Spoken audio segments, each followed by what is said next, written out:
ओ भोले शंकर पधारो, बैठे छिपे हो कहाँ, गंगा जटा में तुम्हारी। ओ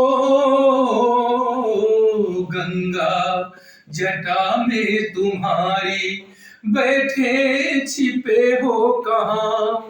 मित्रों, शंकर भगवान की जय।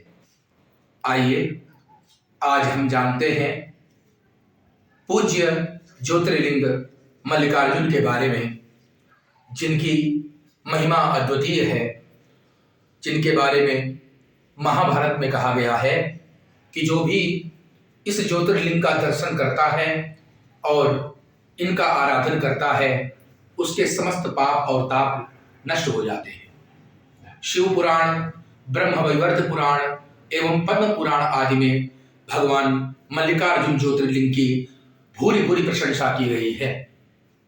भगवान शिव अवधरदानी हैं, अपने भक्तों को समस्त अर्थ, धर्म, काम और मोक्ष ये चारों पुरुषार्थ प्रदान करते हैं। तो आइए जानते हैं मल्लिकार्जुन ज्योतिर्लिंग की कथा। एक बार की बात है कि भगवान शिव और पार्वती एक विनोद करने लगे कि सबसे पहले इस भूमंडल का परिक्रमा कौन कर सकता है।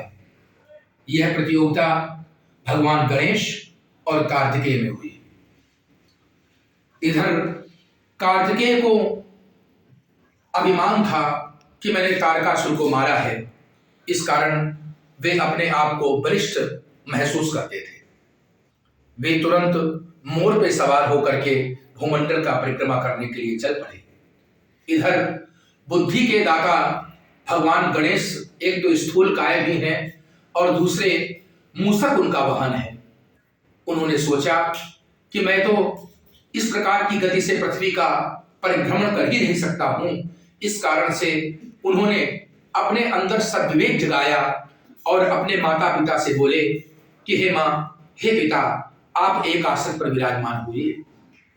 उस समय शिव पार्वती आसन पर विराजे हैं और भगवान गणेश ने ओम नमः शिवाय कहते हुए 7 बार उनकी प्रदक्षिणा की। जैसा कि शास्त्र भी कहते हैं कि जो जन अपने माता पिता का पूजन करके उनकी परिक्रमा करते हैं, उनको समस्त ब्रह्मांड के भ्रमण का फल प्राप्त होता है, समस्त तीर्थों के भ्रमण का फल प्राप्त होता है। और वही हुआ। अंत में समस्त देवताओं ने, स्वयं शिव और पार्वती ने भी गणेश जी को प्रथम पूज्य घोषित कर दिया। यहां तक कि गणेश जी का विवाह भी हो गया। इधर काफी समय बाद जब लौट रहे थे भगवान कार्तिकेय, तो लोक मंगल की कामना से सबका हित करने वाले भगवान नारद उनको मार्ग में मिले और उन्होंने बताया कि गणेश जी प्रथम पूज्य हो गए हैं और प्रतियोगिता में विजयी हुए हैं, साथ ही साथ उनका विवाह भी हो गया है। कार्तिकेय जी इस बात से अत्यंत रुष्ट हुए और रुष्ट होकर के कैलाश में भगवान को प्रणाम करके पुनः क्रौंच पर्वत में चले गए। क्रौंच पर्वत में जाने से भगवान शिव का कैलाश सूना सूना रहने लगा। मां पार्वती से जब यह व्यथा सहन नहीं हुई तो उन्होंने निश्चित रूप से क्रौंच पर्वत जाने की सोची। भगवान शिव और पार्वती क्रौंच पर्वत पहुंचे हैं। वहां पर शिव जी ने कार्तिकेय की खोज की और वहीं पर मल्लिकार्जुन नामक ज्योतिर्लिंग के रूप में भगवान प्रकट हुए। वास्तव में मल्लिका कहते हैं भगवती पार्वती को और अर्जुन कहते हैं भगवान शंकर। परंतु शास्त्रों में आया है कि उनको आया हुआ देख करके भगवान कार्तिकेय क्रौंच पर्वत से लगभग 36 किलोमीटर दूर चले गए, परंतु माता और पिता उन्हें देखने के लिए वहां भी गए। इस प्रकार से श्रीशैलम पर्वत में ज्योतिर्लिंग मल्लिकार्जुन की स्थापना हुई। भगवान स्वयं वहां विराजित हुए। भगवान शिव, पार्वती और कार्तिकेय का जो भी पूजन करते हैं, भगवान गणेश का जो भी पूजन करते हैं, उनको समस्त वांछित फल प्राप्त होता है।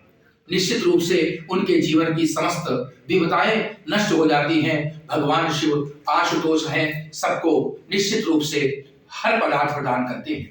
भगवान कार्तिकेय का स्मरण करने वाला चाहे कितने भी बड़े शत्रु उसके जीवन में क्यों ना हो, शत्रु नष्ट हो जाते हैं और जो भी भगवान गणेश का स्मरण करता है उनके जीवन में कभी विवेक की कमी नहीं होती। बोलिए शंकर भगवान की जय।